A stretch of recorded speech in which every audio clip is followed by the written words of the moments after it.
Assalamualaikum warahmatullahi wabarakatuh. Berjumpa lagi dengan saya Ismail Mustafa, pendamping PKH Kecamatan Telaga, Kabupaten Gorontalo, Provinsi Gorontalo. Pada video kali ini saya akan membahas tentang modul 6 sesi 10 tentang pemanfaatan bantuan sosial dalam pemenuhan gizi anak usia dini dan ibu hamil. Selamat menyaksikan. Assalamualaikum warahmatullahi wabarakatuh. Pertama saya ucapkan terima kasih kepada ibu yang hadir saat ini, yang menyempatkan waktu hari ini pada pertemuan hari ini. Mungkin saya ingin menanyakan kira-kira bagaimana kabar ibu hari ini. Tentunya baik-baik saja ya. Mungkin hari ini saya akan menanyakan kira-kira materi kemarin masih ibu tahu, masih ibu hafal? Oke, kemarin kita kan sudah belajar tentang mendukung pemberian stimulasi pada anak usia 2-6 tahun. Kira-kira ibu sudah mempraktikkan di rumah? Oh iya sudah ya. Baiklah, berikut untuk pertemuan kali ini kita akan membahas tentang pemanfaatan bantuan sosial dalam pemenuhan gizi. Kira-kira ibu tahu tentang bantuan sosial itu? Ada yang tahu kira-kira? Oh iya, baiklah, pada saat ini mungkin kita akan membagi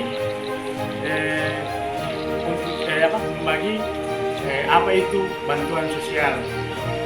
Bantuan sosial yang kita sudah tuliskan di sini, yang pertama itu PKH. Jenis bantuan PKH itu pemanfaatannya yaitu uang tunai yang diberikan kepada peserta untuk dibelikan bahan makanan untuk yang balita, ibu hamil, untuk diberikan susu. Kalau yang punya anak sekolah diberikan untuk membeli buku dan baju sekolah. Dan berikut untuk jenis bantuan PIP itu program Indonesia Pintar. Nah, di sini uang tunai yang diberikan kepada siswa langsung. Yang berikut jenis bantuan BPNT, bantuan pangan non tunai. Di sini bantuan pangan non tunai yang diberikan langsung dalam bentuk sembako. Nah, dalam bentuk sembako. Jadi itulah jenis bantuan dan manfaatnya.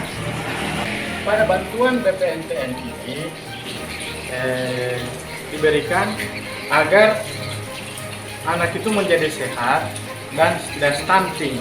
Nah, berikut mungkin saya akan membagikan kelompok yang mungkin yang ada di BPNTN ini yang biasa kita terima. Jadi mungkin kita akan memisahkan kira-kira kelompok yang ada 3. Yang pertama itu kelompok kandungan gizi. Yang pertama makanan pokok. Mungkin makanan pokok biasa kita terima di bantuan pangan non tunai kan ada beras. Yang berikut lauk pauk. Biasa kita terima ada telur, mungkin ada ikan segar, ayam potong biasa ada di BPNTN. Yang berikut itu sayur dan buah-buahan. Seperti yang kita ketahui bersama bahwa di BPNTN itu ada pun sayur dan buah-buah. Nah, tujuannya mengapa pemerintah memberikan itu bantuan agar kita terhindar dari stunting. Jadi ibu-ibu di bantuan ini yang pertama itu tentang makanan pokok, karbohidrat. Yang berikut protein yang ada di lauk pauk. Yang ketiga itu sayur mayur. Baik ibu-ibu, mungkin saya ingin menanyakan kira-kira apa fungsi karbohidrat? Iya betul, karbohidrat ialah sumber tenaga dan berfungsi untuk pikiran dan bekerja. Kalau misalnya fungsi dari protein kira-kira apa Bu? Baik, jadi untuk fungsi protein yang ada di lauk pauk, yaitu untuk zat pembangunan sel, memperbaiki sel-sel yang rusak. Yang ketiga, untuk fungsi sayur dan buah-buahan kira-kira apa, Bu?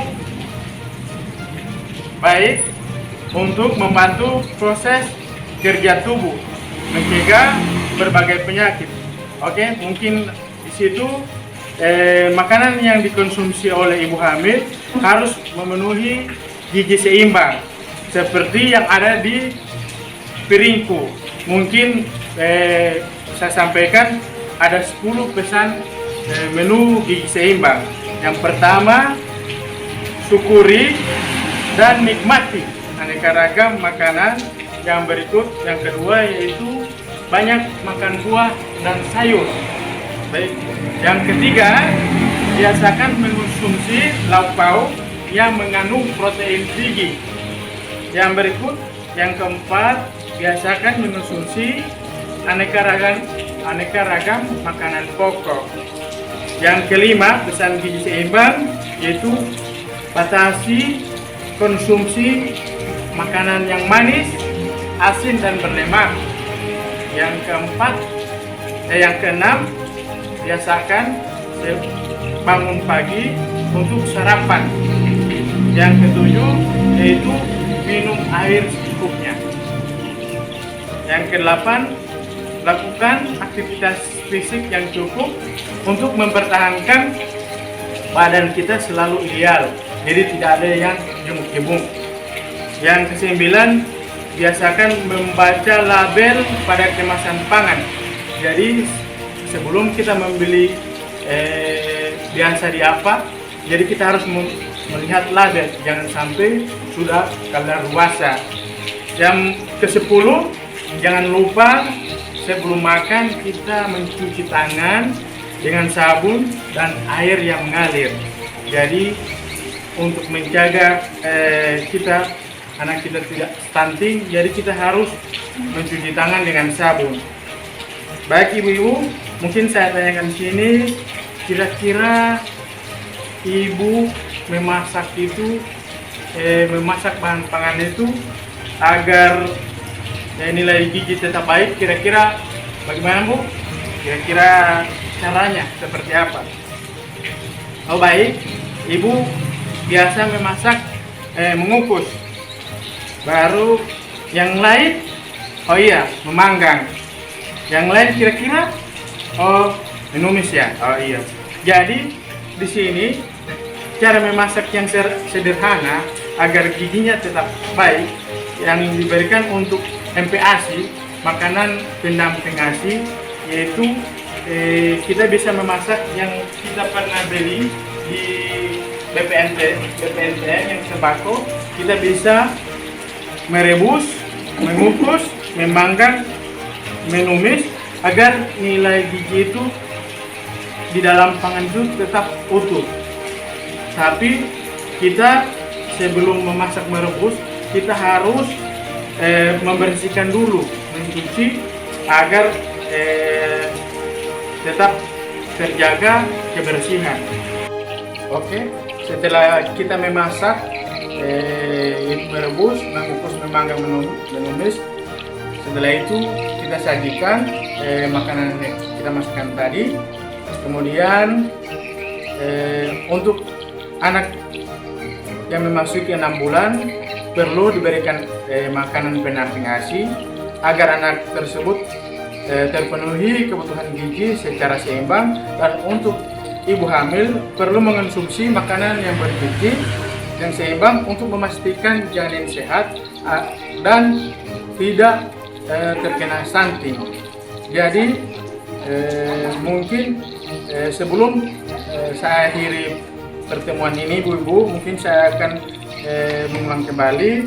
Yang pertama itu tentang pemanfaatan bantuan. Jadi apa yang kita beli kita ambil di dana bantuan sembako, kita harus memperhatikan karbohidrat, protein dengan sayur mayur.